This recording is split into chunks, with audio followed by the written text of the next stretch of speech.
On this week's Friday night football pitch, we'll be asking, should VAR have the option of looking at yellow cards?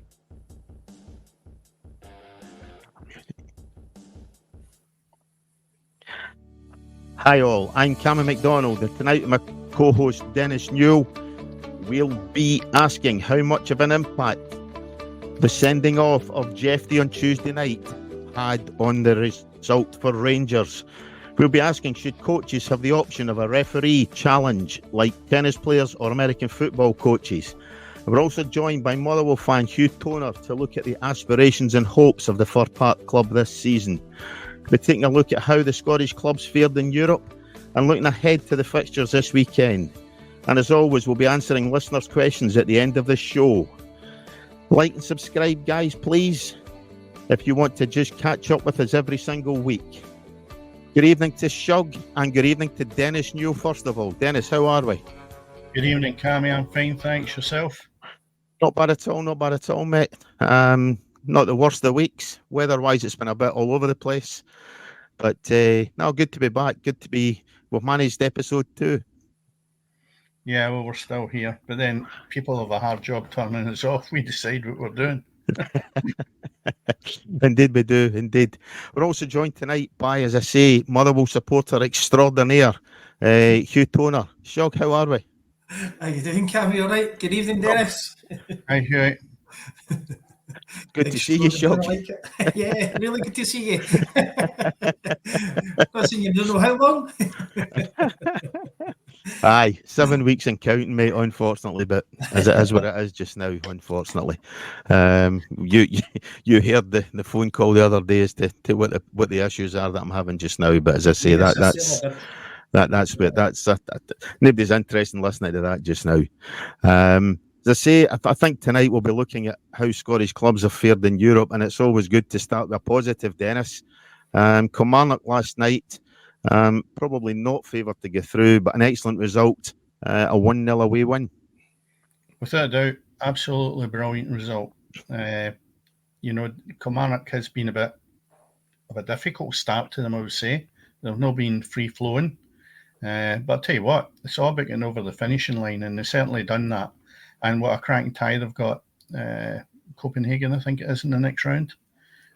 So, yeah, definitely a great result. Scotland's coefficient, Shug, has dropped so far just now that I think Kilmarnock started playing in May last year to try and get to where they are now. Yeah, I think it's a bit unfair because, and well done to Kilmarnock, really, as Dennis says, fantastic result to keep them going to obviously try and get in the Conference League. As he says, they're playing Copenhagen, who Henrik Larsson's son plays with him, Jordan. So yeah. we know how Larsson was, how good is his son. But the coefficient really has been affected over the years. Really took a hammer. It's not just Celtic and Rangers who take the blame for that. It's the other clubs involved in it, including Motherwell, my own club. The boy is good, Shug, but I'll tell you what, he's no Henrik Larsson. Yeah, I know. Might have the same hairstyle. There's not many guys at Larsson, that's for sure. But no, I mean, again, you've got to say Kilmarnock won't be favoured in that. Copenhagen, I think, gave Man United a run in Europe last season, so they're a decent outfit, that's for sure. Yeah, I think so, and they're through. That's the whole thing. You've got to get through, and then you can say, listen, let's not kid ourselves. When you look at any of the Scottish teams in the Championship or Europa League or the Champions League, we're punching well above our weight to think that we can compete in there and be successful. When you look at the spend some of these other countries have got, and also the leagues they're playing in, our league's not the best in the world, and I think that contributes really to the fact that you can get into Europe and maybe not have the best team that wants to play in there. You look at Kilmarnock though; they've got there, and there's the first 2 league games they've lost.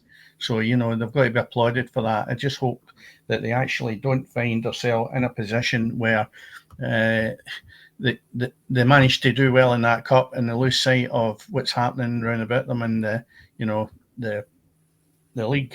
And they've got obviously a cup coming up against Motherwell on Sunday. So, you're looking at that and saying to yourself, yep, brilliant. Now move on and start to focus on the domestic scene. Because what happens is, we will for sure. Even looking at the bigger teams, be ending up going out of Europe at some point. Hopefully, you're maybe thinking that they could get by Christmas, but that's a big ask. Mm-hmm. However, I mean, you see obviously Scottish clubs punching above their weight just now, Dennis. What's the population of Denmark, Shug? Just to put you in the spot. It's not as if the Danish league should be any better than the Scottish one. Definitely not. That's I understand what Dennis is saying. We are punching above our weight and with the money that's involved. I still think for the Champions League, especially Championship, is straight in it. You shouldn't need to go and qualify to be if you're a champion of the country to get through. It's called a Champions League for a reason. It's just a money making, and that's the problem. That's why we don't have it. I really honestly hope Kilmarnock really struggle on Sunday against us. I hope that continues with a poor form in Scottish football, but I do wish them the best of luck. I want to see Scottish teams progressing, of course you do. It's only good for the country. But you're right, the population Denmark to Scotland, what is it? Is it our coaching that's different? Is it the way we play? Is it who we're bringing in? You don't know. We'll only get an hour. But you're totally spot on. When you look at winning your championship, you should get into the Champions League proper, right? End of story. Just make the leagues up and away you go. Then obviously you've got second places like Rangers have and stuff like that. But definitely we should be doing that. I just think it's a bit of a farce. But it is what it is, and we have to go with it. Yeah. You're talking about the money-making scheme, Shug, that the Champions League is. Obviously, this season, the Champions League is that bit different in as much as something like a 36-team league, and 1 to 8 goes into this bit, and 9 to 16 goes into that bit, and, I mean, it's complete and utter crazy. You guys will know, you were all around about the same age. Years ago, when it was the European Cup, that's how it should be. It's a European Cup for the winners. Again, as I say, it's just a money making for the guys in Switzerland, Europe, everything. That there's teams in it. I think England get, is it 4 or 5 teams they get in the Champions League? So you don't even need you don't even need to win your league, and you're in a Champions League, and they're not even qualifying to get through. They're straight in, which is wrong. But again, it's not going to change. They want the big clubs in there. They want the money-making guys in there. It's going to fill the pockets. So, unfortunately for Scotland, a couple of other countries, we're to be poor paupers. Yeah, and unfortunately for Scotland, we look at obviously our performance in Europe. You've already mentioned it, Shug, in terms of it's not just Rangers and Celtic that are letting the coefficient down, but Rangers go out against Dynamo Kiev, 2-0 defeat at Ibrox. I think there's a lot to be said for... a lot to be said about that refereeing decisions. I mean, I've watched that sending off back half a dozen times now, which is probably 5 times more than the referee gets, certainly, but an appalling decision. And is Clement right, Dennis? Has it cost Rangers their place in the next round? No, I don't think so. I looked at the goals that the opposition scored, and that was no down to the fact that they had only 10 men in the park. If you look at the first goal, they had 4 blue jerseys round about the guy. What's that got to do with having 10 men? And then the second goal was just bad defending as well. Didn't get inside him. So you could dissect that all day. I think what's happened is that for the manager, that was maybe the best thing that could happen for him, with the fact that the team went out. They were absolutely dreadful at times, but so was the other team. Rangers had opportunities in that match to win the game before the sending off. The sending off should never have been. And I look at it and I go, well, you can't use that as an excuse when you've had the opportunities. But what worries me more than anything else is the manager thought they played well. And that's concerning, because I don't think they did play well. Again, only my opinion. But if people think that was a good Rangers performance, then they're in for a shock throughout the season. If they keep playing like that, I'll tell you what, they'll have a hard job even finishing in the top 3 in Scotland. Yeah. So, so great. But you look at as well, and I touched on this last week, and it's too early in the year to actually start pointing the finger and saying heads should roll. Listen, there's hardly a ball being kicked in earnest, and if you even look at the league, it's not telling you anything at this moment in time. Players need time to bed their cell in, and come maybe end of September, October, and teams like St Mirren, or if Kilmarnock don't progress, are at the Europa Leagues, etc. Nobody will really bother about that, because the real focus then is on your league position. And it'll be the same with Rangers. I know the Rangers supporters will not be happy, but they're still in Europe. And the Europa League, and to be perfectly honest, is probably where they're best equipped to say, yeah, we'll have a challenge at that. Because I don't think we are equipped to be in the Champions League in progress. Yep. And the money is a major issue. Yep. I think they got 4 million is against 40 million, which is, well, I suppose really it's more than half of that goes to the manager's year's extension. And I just don't know why the Rangers board, and I'm drifting slightly away from the result, but I am not convinced that extra year contract that the manager got is going to make any difference to how the players play. Doug, before we move on to Dennis's idea, in terms of obviously something that might assist referees and certainly might assist sides when it comes to controversial decisions, you've seen Rangers up close once this season already. Do you think they're equipped to challenge Celtic in the league this season? Nowhere near it. They did play well against us in the first half, but they didn't create a lot. Oxborough had one safety make off a free kick, and that's all he had. He wasn't outstanding in the game. He wasn't worked in the game. Then in the second half, as Dennis says, that their defence is shocking. I don't even think Clement knows he's starting 11 or a formation he's doing. It's just the second half, they got the ball and all they done was just punt it up the park. They did nothing. Whereas probably the first 20 minutes of the game, they were passing it around Motherwell. Motherwell were going back. I think at one point we had about 9 players behind the ball. Yeah. And I'm thinking, what were we doing? But we're not pressed them. We sat off them. I think we gave them too much respect. But the second half, they've done absolutely nothing. Yeah. I think, Shug, when I watched the game, I actually thought that Motherwell's flaw was they were ball watching. And a lot of the game, they get caught ball watching. And that allowed Rangers that are fitter and a bit better quality than Motherwell to take their chances. Yep. And, I mean, if you look at the first goal, basically, you know, you're looking at the defender looking for offside as the ball comes in. Then you go and attack the ball. And you're saying, so wait a minute. A defender is probably coached well enough that says, go and win the ball in the air. He didn't. He put his hand up and the boy drifts in the back of him and then away we go.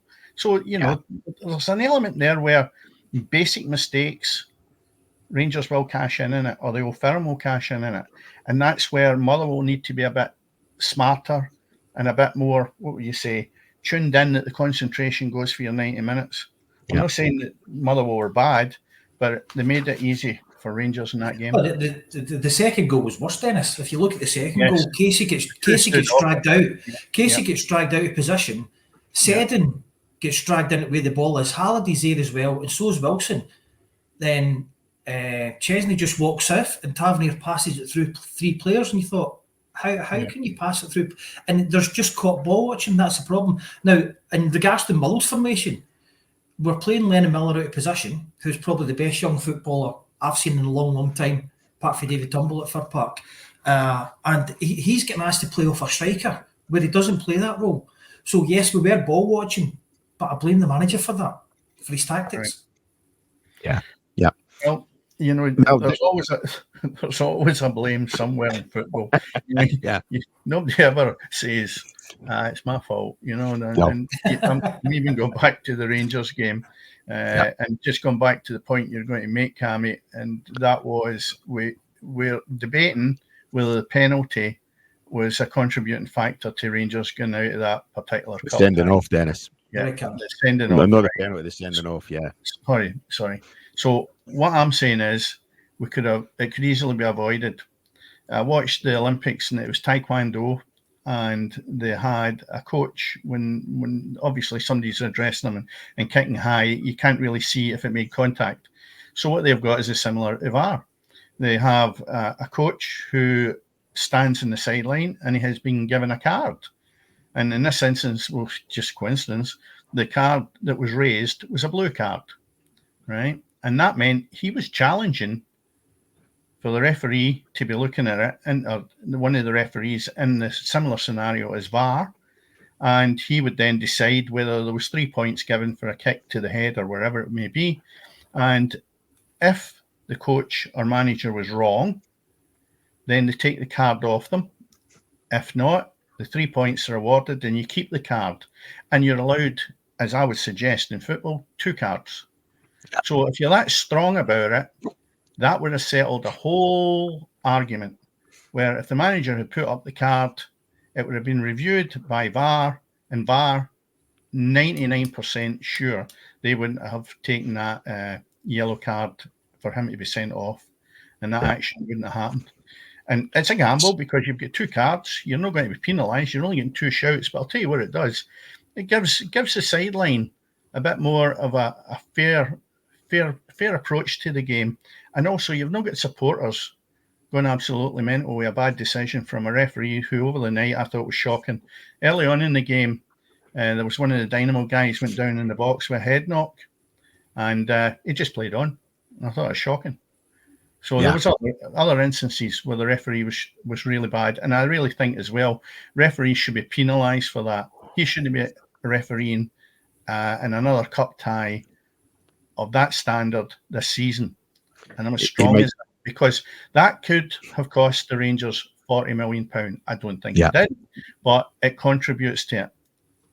It's one of these things we'll never know. But Shug, what's your thoughts then on coaches similar to in tennis? Dennis saying about Taekwondo. I've not watched the Olympics purely out of simply I don't see any point in watching tennis. A sport like tennis, American football. Yeah. Obviously, Shug, you know I'm a big advocate of that. So I mean, what's your thoughts on coaches having the ability to challenge a referee? Cammy, you know I do Taekwondo. I'm an instructor. So. I know. Yeah, I know. I think the problem with that is FIFA will not allow it. For the one main reason is the game goes on long enough just now with VR reviews. Yeah. If we have another challenge, I don't agree with that. You could have managers just challenging for the sake of Satan. The challenges they're coming ahead of us. They're actually pushing us. Let's just challenge that. I'm quite willing to lose a card. I'll lose one of my challenges. I think it would make the game, instead of going on 90 minutes, 100 minutes, it would make the game like going to extra time, 120 minutes. That does happen in American football. It won't happen. That's the issue. Shug, you're only allowed, I'm making it, you're only allowed 2 cards. That's a maximum, even if it is a difficult one for VAR. 2 minutes each time, each card. You've only how long do you advocate getting to challenge, Dennis? Do you get to watch 2 or 3 replays and then put a card just up? The same as you would if it's a handball in the box. Yeah, so it's an instant challenge then, yeah. Yeah. You're not saying it gets 2 or 3 minutes, that the coach gets 2 or 3 minutes to watch 3 or 4 replays for different angles. No. It's within you've got to put that card up immediately before that card is, before he gets off the park. Listen, you can get in a lot of depth, but I know what Shug's saying. But my view is, for the incident that we're talking about, it was major. How could you actually explain to a club that a decision like that, if you're putting it down to that decision, is a £40 million mistake? I'll tell you what, I think most clubs would agree, yeah, let's go with the cards and it'll be a level playing field. And it's games last 90 minutes. Where do you stop then, Dennis? What league do you stop in? Because it's unfair for the lower leagues who doesn't have VAR of that. Well, not get a challenge. That's where do you cut it off? Do you say, oh well, this game's worth? It's like the Championship game going into the Premier League is worth reportedly 150 million, but we do it with that game where, I don't know, say for instance Annan, Clyde, Hamilton Accies try to come up. They don't have that opportunity, but that could cost them a relegation to go down to part time instead of going full time. But that's not going to change. That's the issue. So where do we stop that? Or you can challenge, but you can't. So, but it's the same with VAR. You've not got VAR in an inning game. I understand it's so a hypothetical if you put the situation whole- you're in, but Yeah, but if you put the whole package together and it goes down through the divisions, then we're turning into a really wealthy nation for football, and it'll never happen. But if you do, and you have VAR, then they get the benefits as well at Annan or wherever else. And this was a debate that went on maybe, I don't know, 5 or 6 years ago, whenever the VAR was looking at coming in, and it was only at the top tier. As second-class citizens, but then it's financially driven. And unless we have the finances, VAR won't go down the divisions, and we just have to put up with it. Yeah.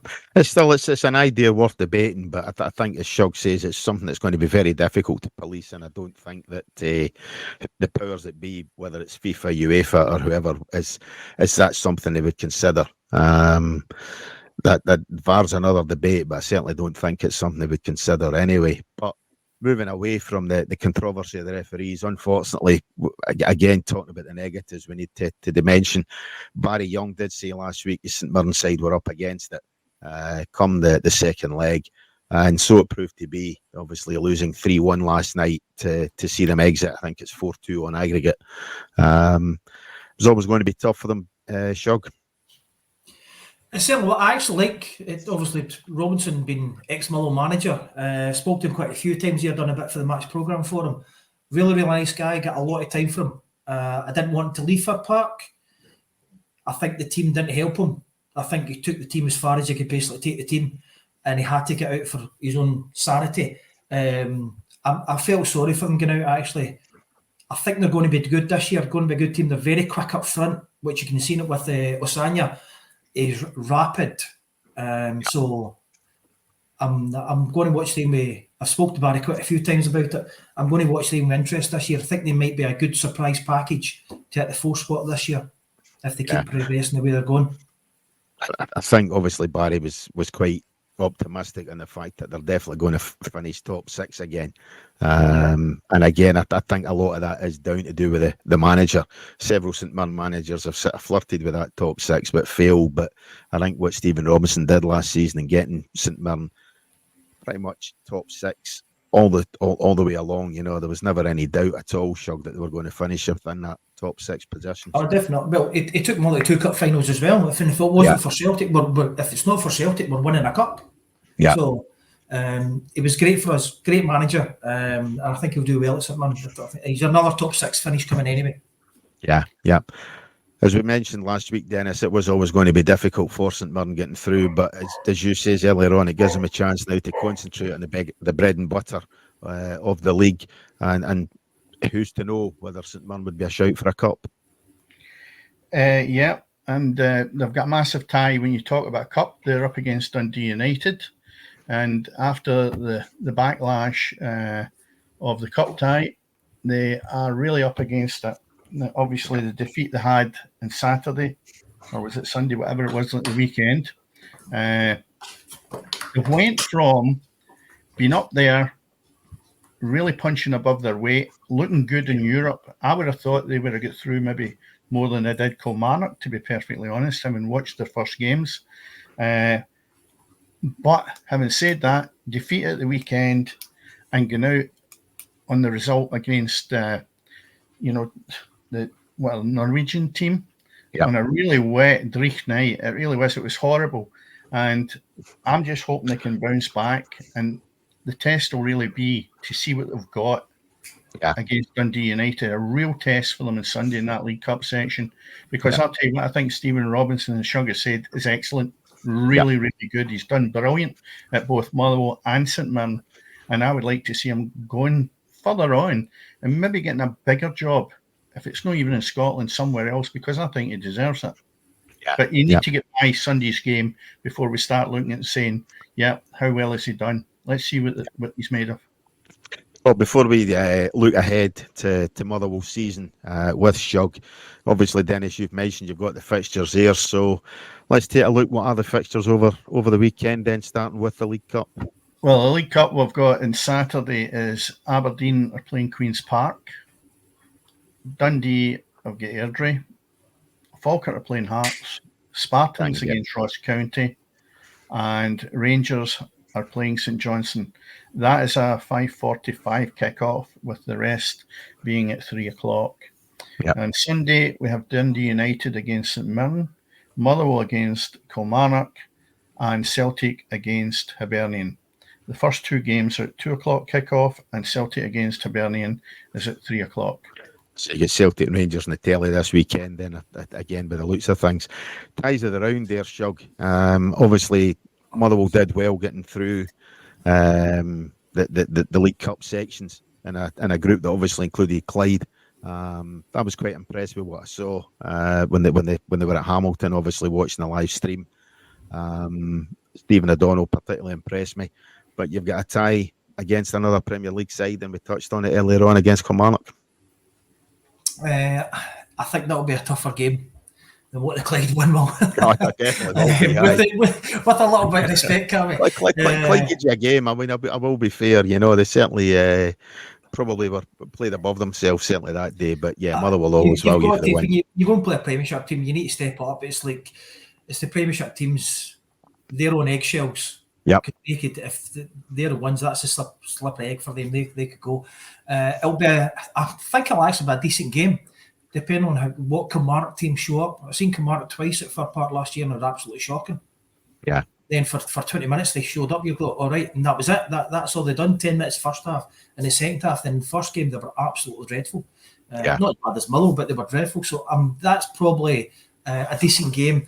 I think mainly. The game I'm looking forward to is Falkirk and Hearts. I was going to say, to me, that's the tie of the round. Yeah, that's and I think Hearts could be their slippery slope. Falkirk, I've watched them a couple of times this year. I think they played Queen's Park when it was on the telly. So I watched that. I thought they were really, really good, really quick transition from defence to forward line. They were excellent. So I think that might be the game of the round, actually, for me anyway. Well, for Saturday games. Saturday game, Falkirk and Hearts definitely jumps out. I think Aberdeen, Queen's Park, foregone conclusion. You're going to assume that Aberdeen's got off to a good start, 2 victories in the league. They should beat Queen's Park. Dundee against Airdrie. Dundee's been very good. I know they got the draw against Dundee United, but against Hearts, I thought they were very good and deserved their victory. So against Airdrie, I would think that they should come out on top. Then, as you've touched on, Shug, Falkirk playing Hearts, both sitting up in a position that you would expect. Hearts are sitting 10th in the league. And then you look at Falkirk, who have come in, and I tipped them to win that division, are sitting with 2 victories under their belt. So you're looking at it there and you're saying to yourself, that could be a banana skin for Hearts. Spartans in Ross County, again, could be a tricky one for Ross County because they're going to Spartans. But the one for the Saturday rounds for me is Rangers against St Johnstone.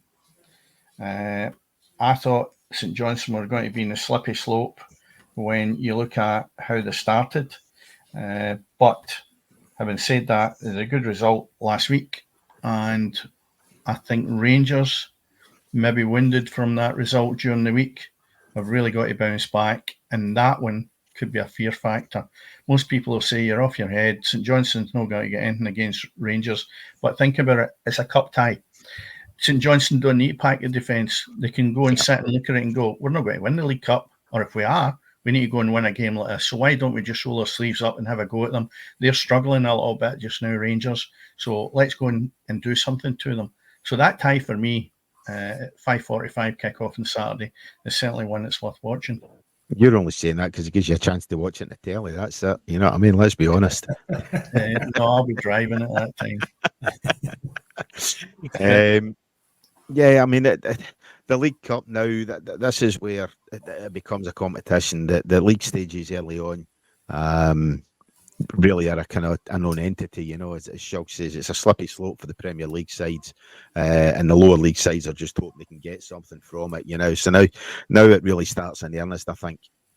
I think that the actual group stages, I treat them as pre-season friendlies. Yeah. If I'm being honest, that's what it is. It's instead of arranging a pre-season friendly, it's like, well, you've got 5 games, you're home and away, so it gives you the opportunity to try things. And you shouldn't be. It is a banana skin if you fail on it, but it's Premiership teams should always come on top. I know they don't, but they should, because more experienced players, fitter players, full-time players. That's how it should be, in my opinion. I mean, but like Mull played Edinburgh City, we took 5 off them. It could have been 10, but we took 5 and just all that. Then the wholesale changes come. Then you get the 5-6 subs. Yeah. Which sure, I think that dwindles the game as well. When you go and make wholesale changes, you think, right, it's a totally different team. They're trying to get into the pace of the game and all that, and they're not. So I think it sometimes ruins it. Yeah. Hey, Clyde took 5 off Edinburgh City as well, mate. Come on.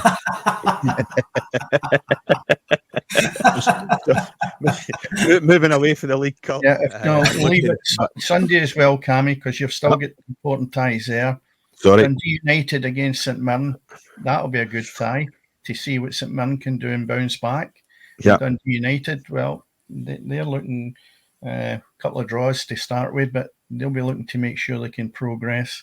Then, as we've touched on with Shug, Motherwell and Kilmarnock, I would look at that and say, to start with, it looks like a draw, but you never know. I think Kilmarnock, that will have sapped a lot of energy out of them to get through that tie, but will be interesting in that.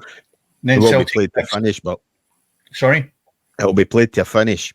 Yes, I know that, but so I'm trying to look at it for 90 minutes. It could be I think last night can help Kilmarnock. Yeah. Sorry? I think the result maybe give Kilmarnock the boost that they're looking for. That's the thing I look upon. Yeah. But we don't know until we see the teams on Sunday. And then obviously you've got Celtic playing Hibs, and you look at that and you say to yourself, well, what can Hibs do after they went out there and they get beat 3-0 with St Mirren, and then you say to yourself, well, going and playing Celtic and they get beat 2-0. So it's right back-to-back ties. So I just don't know about Hibs. I think they've still got defensive worries. I thought that would have been addressed when the new manager came in. But the game I watched with the first match, they were all at 6s and 7s. So I think the new manager could be the first casualty of the season. I don't think it will. I was just about to say that as well, Cammy. I think he's out the door very, very quickly. Yeah, no, I don't think he'll get much of a chance. No. They can't keep him if it's not going to work. They can't. Yeah. What did they wait until October, November, December? Then they're way behind in the league and all that. They can't afford to do it. Hibs are notorious for firing early. You know what I mean? They've done it with Jack Ross a couple of seasons ago. They are notorious for it. And if this guy's failing, I don't think it'll be long before he's out in his arse, I'll be honest. The thing is, though, it's still early doors, and you've got to give these guys, from top to bottom, you've got to give them a chance, Cammy. Honestly. I mean, there's not one manager in any divisions is not working their socks off. Not one of them. They all bust a gut, right? Some have got it easier than others because of teams like maybe Celtic, they've got better players. But the bottom line is he'll still be working at Parkhead as well. And, so there's no sentiment in football, but I certainly have sympathy at this moment in time when the finger starts to get pointed and there's pressure on you before you've really got out of August. And that's where I think once we get in the middle of September, if you find that things are not looking good and it's not entertaining and it's just garbage football you're watching, then you have time to say, right, okay, the jury's out now. At the end of September, you should then maybe start to see one or two casualties if their team is not performing to the level they should be at. Well, Wraith Rovers pulled the trigger last week, so I don't necessarily think you're going to get bored. I think what a strange one that was. What a strange one. That was the results driven. We spoke about this last week. Yeah, I know. The playing side of it. But what I'm saying is there is clubs out there who will very, very quickly get shot at the manager, and Hibs have definitely been one of them in the past. So I think another couple of bad results, and they could very well be the first managerial casualty in the Premier League this season. Agreed. Definitely could be. But anyway, as I say, you've got a couple of clubs vying to get into that Premier League already. Ayr United was Barry's pick last week to win that championship, and they've got a home tie tomorrow against Hamilton in the only tie of the day in the championship due to the League Cup action, Dennis. Yes. I don't know in relation to, what would you say, I'm a bit uncertain at this moment in time, but again, I'll go back to it, and it maybe is sitting in the fence of who actually should be going where. In other words, when we look at Falkirk and Ayr United, yeah, I think they're going to be up there throughout the whole season.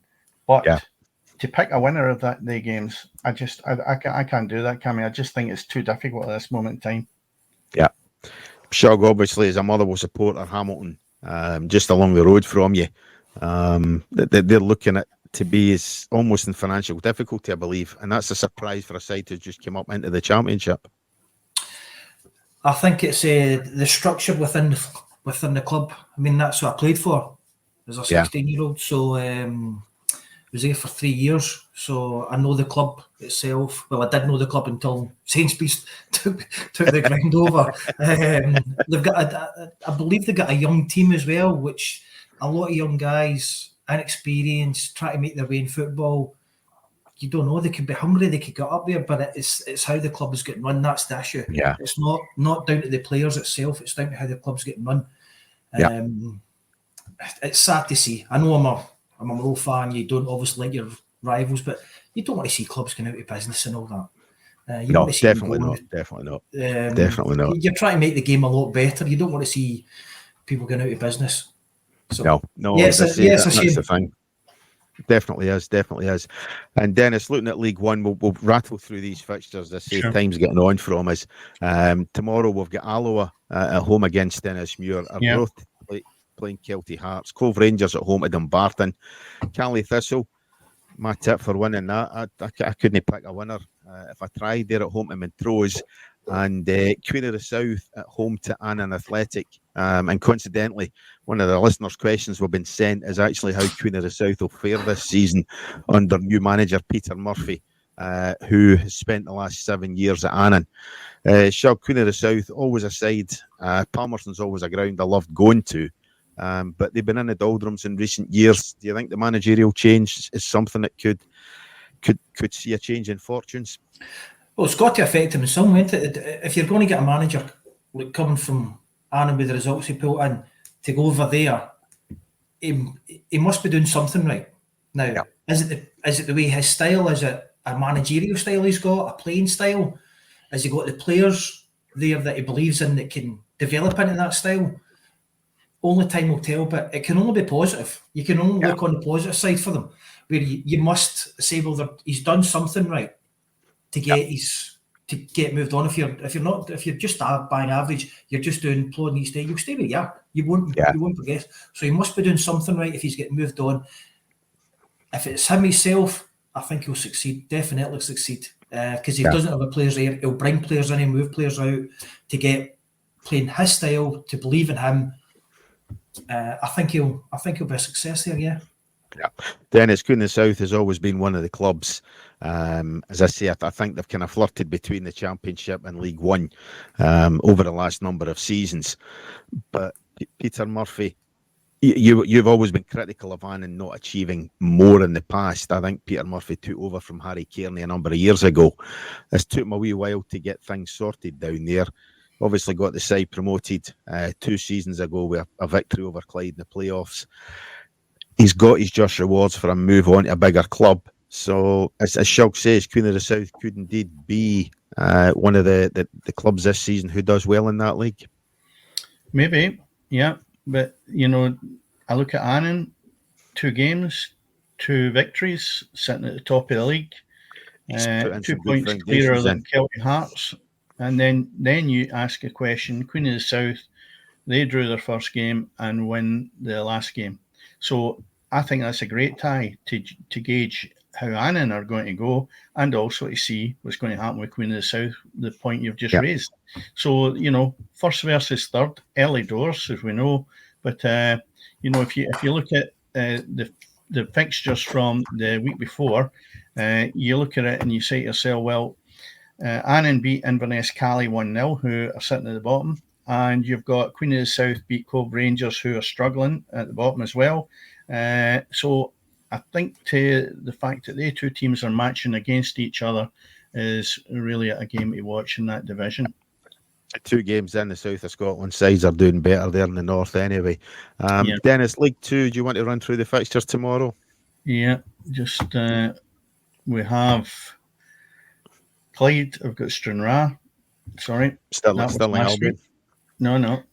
Clyde, Yep. we've got Stirling Albion. East Fife, I've got Forfar Athletic.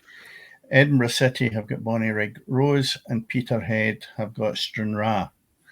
Cammy, you'll know more about Clyde than most people in this planet. Yeah, as Shug said himself, Clyde are a side who this season, for what I've seen on the streams, they've raised their game against the bigger sides. Even sort of Rangers B team, that they certainly played better on Tuesday night there as well. Obviously, they beat Thistle at Firhill, and I think Shug would be the first to say that they gave Motherwell a game. They were certainly in that game for large parts of it. But against Forfar, against Stranraer, they have struggled. Stirling Albion not doing particularly well in the league. I think they've lost both their opening games. Yeah. So it's a game Clyde should expect to win tomorrow. Ian McCall's building a decent side there. He's brought in on loan Alan again from Falkirk this season, a guy who many Clyde supporters attribute, I think, for keeping him up last season. For what I've seen, he's been dire. He's been very, very poor in front of goal. So they need to find somebody to put the ball in the back of the net. They've got that in the shape of Logan Dunnicky, who I think could be he's about 6'4", 6'5". He's a handful up front, that's for sure. But as I say, I think Clyde, obviously I tipped them last week to win that division. And I think they're definitely going to be there or thereabouts at the end of it. Well, they're sitting in fourth spot, again, early doors. There's only 2 games played. Yeah. But Elgin, it's nice to see them at the top of the league. And Peterhead sitting below them, both in 6 points. My tip's Peterhead, and they're going well enough now. Again, miles to go. I still look at teams like Bonnyrigg Rose, and I just often wonder where they have the finances to compete and really go to the division above. Maybe Edinburgh City being the same. Edinburgh City, they look at the game, so they definitely don't have the finances, that's for sure. No, that's what I mean. So you look at them, and both of them have lost their first 2 matches. And when you start to lose even the first couple, I'll tell you what, it's very hard in that division to pick up anything.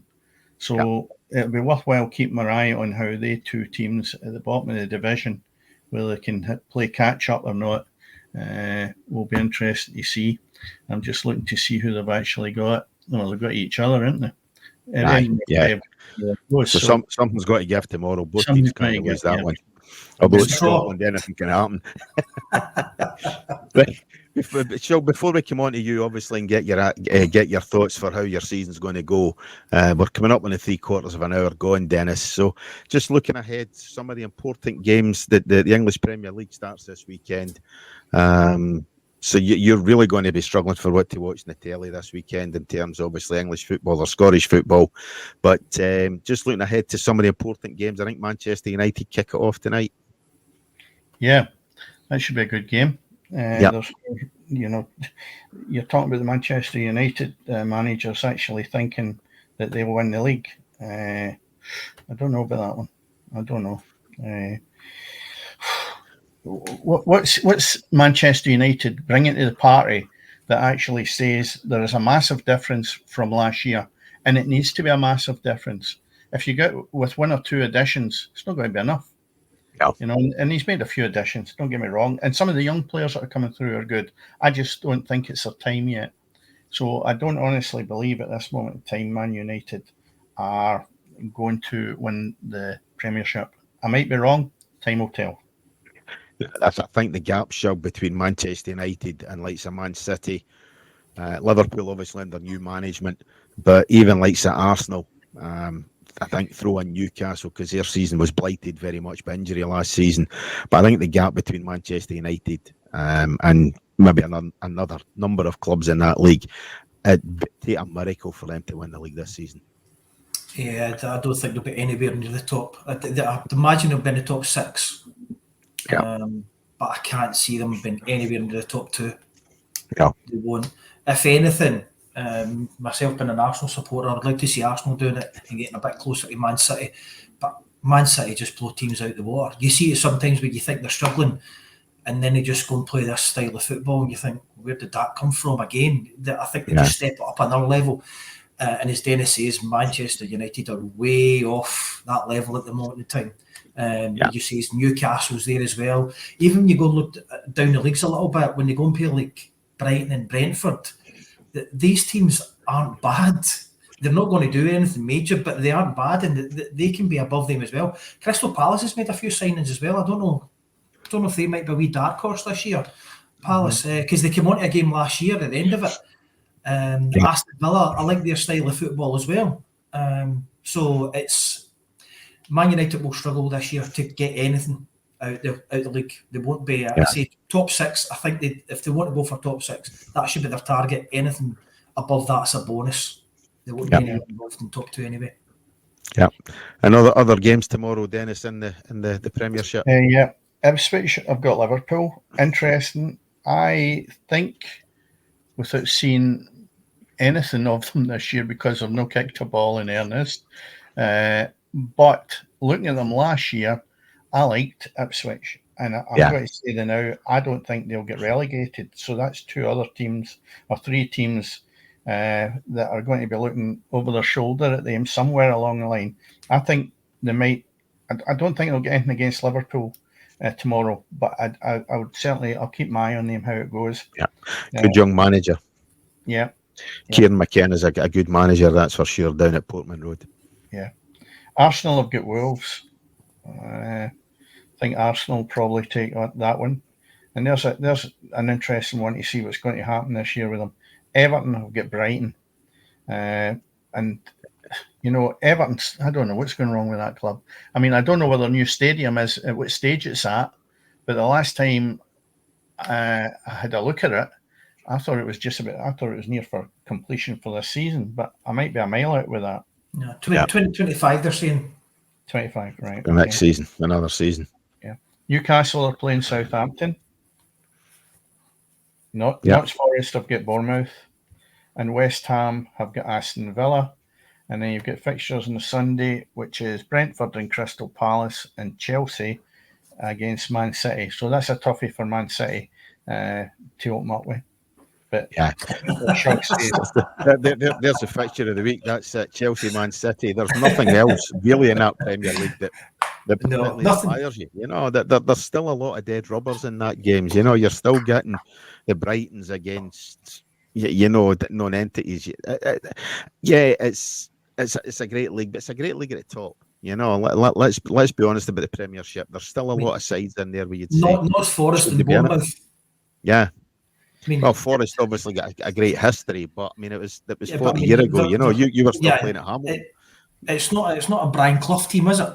No, for 1977 things like that. So that's that exactly. Be back in the 80s, so that's the thing. I mean, you go and look, as you say, you go and look at some of the fixtures, and there's nothing really.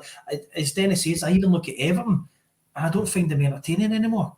I don't know if they've got an identity anymore. I know they're moving to this new stadium next year, but they struggled last year, big time. They nearly got relegated. But I do like what Dennis says earlier on. I liked how Ipswich played last year. I think it was the FA Cup. I sat and watched them. I don't remember who they were playing in the FA Cup. And they were putting up an absolute amazing performance. I was actually shouting the ball on the telly, wanting them to get through because they were that good. Normally when teams come up, we always give them the kiss of death by saying, they'll not survive. There's negativity. But this is the first for a while I've actually looked at a team coming up and thinking, you could maybe end up mid-table. And I think obviously the last time Ipswich came up, it was under George Burley, and I think they finished 5th that season. In their first season back in the Premier League. They'll feel a wee bit in their face the following season, but certainly, as I say, I think that's what happened with them the last time they came up. So they should be a good side this season, play good football, and maybe Everton should have been looking at Kieran McKenna to take over and get shot at Sean Dyche, because it is negative football under Dyche. It's all about survival, I think, as far as he's concerned, and that's probably less than what Everton are hoping to achieve. Everton. He knows how to do it. That's his problem. Yeah, but is that something you should be looking for at Everton? You know, it's all one day Oh, after no, Burnley. no, it's like well, you go and look at other teams in the Premiership when they used to bring in like Sam Allardyce and Harry Redknapp just to keep them in the league. They just wanted to stay in the Premiership. And that's what they done. Who was it that brought in Harry Redknapp and gave him $750,000 to finish? If he kept them in the league, they get $750,000. And he kept them in the league in the last game. They get $750,000 for 6 games. It wasn't West Ham, wasn't it? No, it was. I No, think it was no, it was, Moyes he brought in. I don't think it was West Ham. I just thought that's not a bad amount of money for that. That's how much it's worth. That's the thing, you know. Aye. That's the thing. That's it. That was Patton Stadium at the time. Yeah. Well, before we move on, Shog, and get you to talk about why you're here, it's obviously Motherwell's thoughts for the seasons. I'd like to obviously thank the guys who sponsored the show tonight. As always, we're brought to you by Kits_Scotland on Instagram. Shug and I know the guy who runs that very, very well, which is why he's sponsoring the show. So thanks very much to Paul for that. And as I say, give them a wee look if you're looking for cheap kits. I think they start at £28 for a jersey, you know, which in this day and age is really good value. And we're not talking about 4 seasons ago Atletico Madrid jerseys. We are talking about current tops. So give them a wee shout. We're also brought to you by the 1 Point Safety Show. Thanks very much to Scott Hartley for his question about Queen of the South. That had us all looking at who's in charge there. And also brought to you by the Talk of the Town podcast. And that's they kind of discuss Dunstable Town, but they also have a look at the rest of the football down south from the Premier League to division, or whatever Division 3 is called down there now. So thanks very much to the guys for getting involved with the show for that. So yeah, Shug, as I say, every week we're going to have somebody on from a club, whether it's a fan, whether, as I say, it's a player or a decision maker. And I think you'd obviously want to be all three at Motherwell, but certainly your thoughts for the season. How do you think it's going to go? Last season, a wee bit disappointing, obviously finishing in the bottom 6. Never really looking over your shoulder much, but what's your thoughts? Have you done enough this season to push towards that top 6? We've signed a lot of players. We've signed a full squad. We've signed 11 players. Yep. Tony Watt makes it 12 now. Yeah. But the problem being is he's signing players like, I know we paid for Motherwell a bit of money for Stam. I'm not even going to try and pronounce his name, Stam Lopez or whatever it was. So they call him Stam. So I think we paid 270,000 for him plus add-ons. And he got brought in injured. And Kettlewell decided to start him against Rangers last week. And he thought he's got another thigh injury. Now he's out for another 6 weeks. So our injury list is horrendous at the minute of time. I think we'll be okay. We'll definitely be okay like we've done last year. We'll be all staying in the league. Style of football, we don't have a style of football. We allegedly play a 3-5-2 with one striker and no wingers, so I don't know how we can play 5 in midfield that come back, because we have Stephen O'Donnell, who's a defender playing a winger role, and we have Ewan Wilson, who's another defender playing on the opposite side. Now it worked for us last year because with Georgie Gent last year, who'd actually just now signed with Barnsley, and the young boy was rapid up and down that wing and he could go all day. And his crosses was phenomenal. Best left foot I've seen probably since Stevie Hamill, which does say a lot. So that helped us down the left last year. We brought in Andy Halliday as well. I know we had him at the very end of last season, but now he's signed for us. Again, he's quite slow. I thought he would have been a lot better for. He's just sitting there holding goal and knocking the ball about.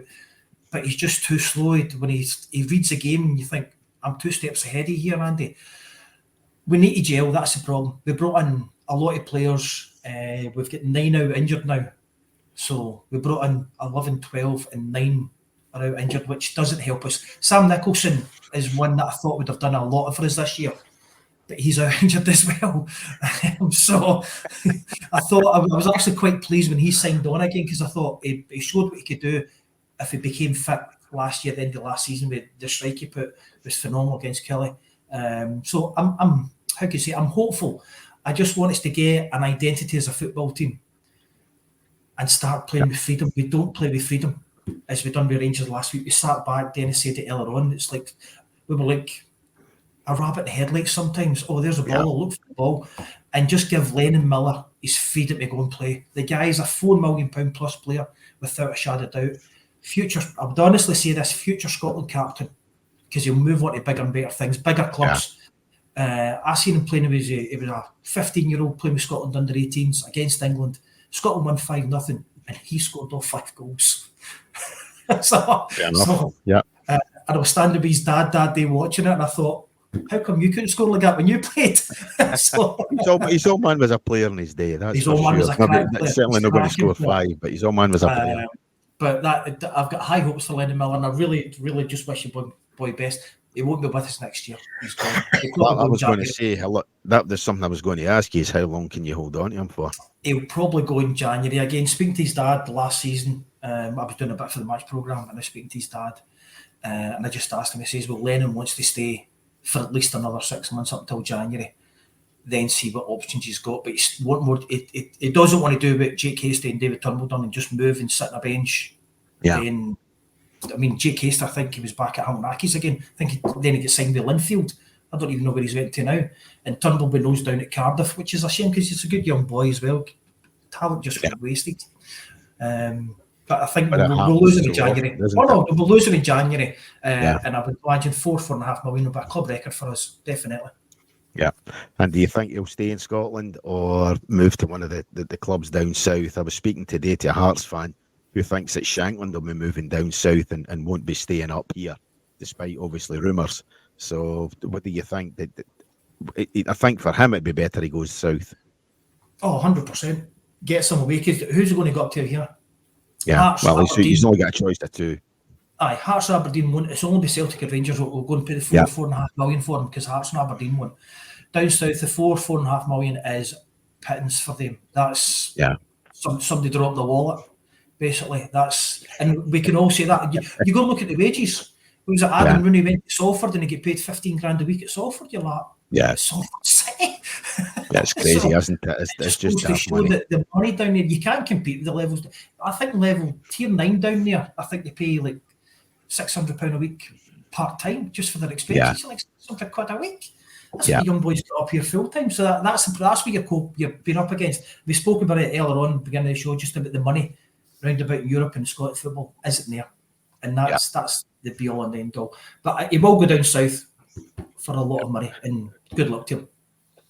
And coming back to it again, Dennis, as Shug touched on and as you touched on at the start of the podcast, that's the difference between us and what's happening around the rest of Europe, or certainly down south. Financially, we just cannot compete. As Shug says, 4.5 million, £5 million. That's the bottom end of the championship now. Who's paying that? You know, that's not even a Premier League.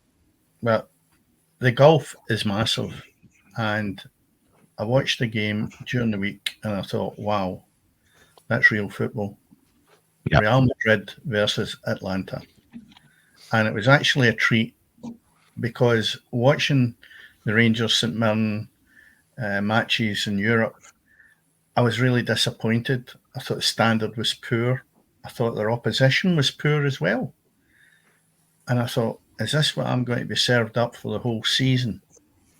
And again, I go back to it. It's early doors, I know that. Yeah. But Real Madrid, watching them against Atlanta, you can understand the gulf there, and it's money that's driven it that way.